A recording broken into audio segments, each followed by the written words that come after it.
Hi, my name is Laura Franz, and I am a student at Purdue University studying agronomy. I am working on the St. Mary's Soil Health Project. Our soil team collects samples from agronomic fields surrounding the Weber and Nicholson watersheds of the St. Mary's River in northern Adams County in northeastern Indiana. This is part of the Western Lake Erie water basin. In this video, I will be discussing enzyme activity in soil, how they affect soil health, and how they are affected by farmer practices.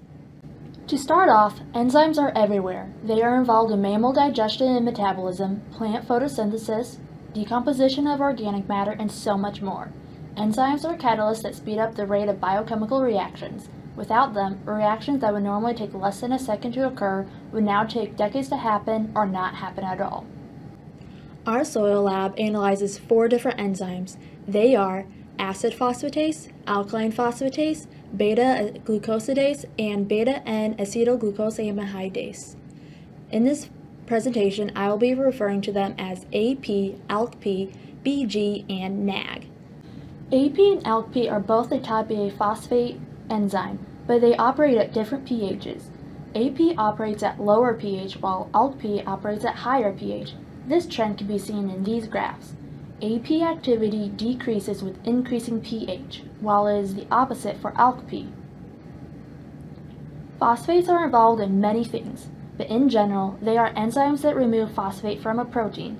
Different proteins will result in different consequences of removing the phosphate. In plants, phosphatase is involved in respiratory carbon metabolism and the hydrolysis of organic phosphorus into inorganic phosphorus.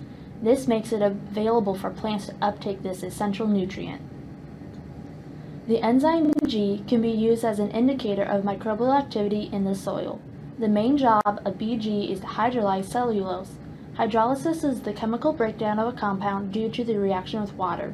Cellulose is the main substance in the walls of plant cells, which helps plants to remain stiff and upright. The hydrolysis of cellulose done by BG results in the sugar molecule glucose. Glucose is a carbon source for microorganisms. In simpler terms, BG helps make the food for microorganisms. NAG has a complex role in cells.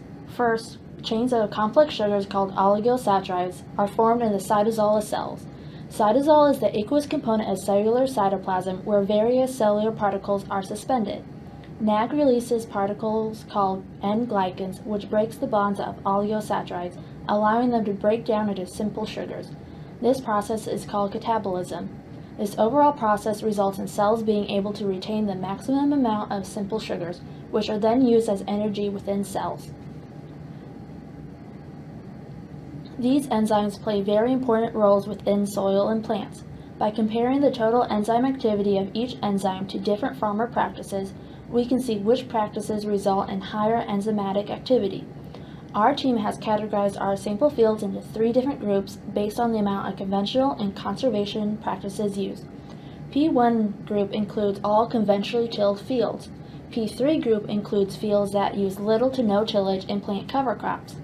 P2 includes fields that implement a mixture of these 2 practices, such as tillage with cover crops. Our data shows that fields that had some form of conservation practices had higher enzymatic activity compared to those with no conservational practices. On a different scale of categorizing conservation practices implemented by farmers showed that a mixture of conventional and conservational practices yielded the highest enzymatic activity within soils. The scale used goes from 0 to 2. The more conservation practices implemented, the higher number that was assigned to it. For example, the field that tilled in spring and fall and did not plant cover crops would be a 0. A field that was no-till and planted cover crops was assigned 2.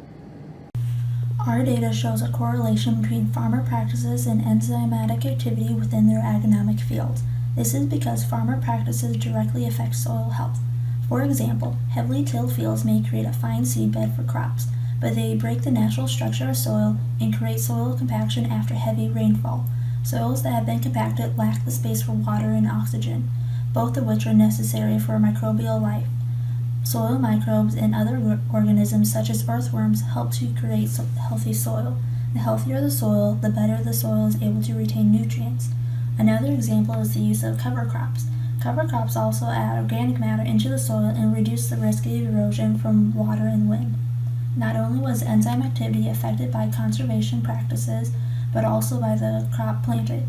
Grain, including oats and wheat, correlated with soils having higher enzymatic activity compared to fields that had a previous crop of corn, soybean, or preventative plant. This is because plants play a very important role in soil health. Plants contribute to the amount of organic matter within soil.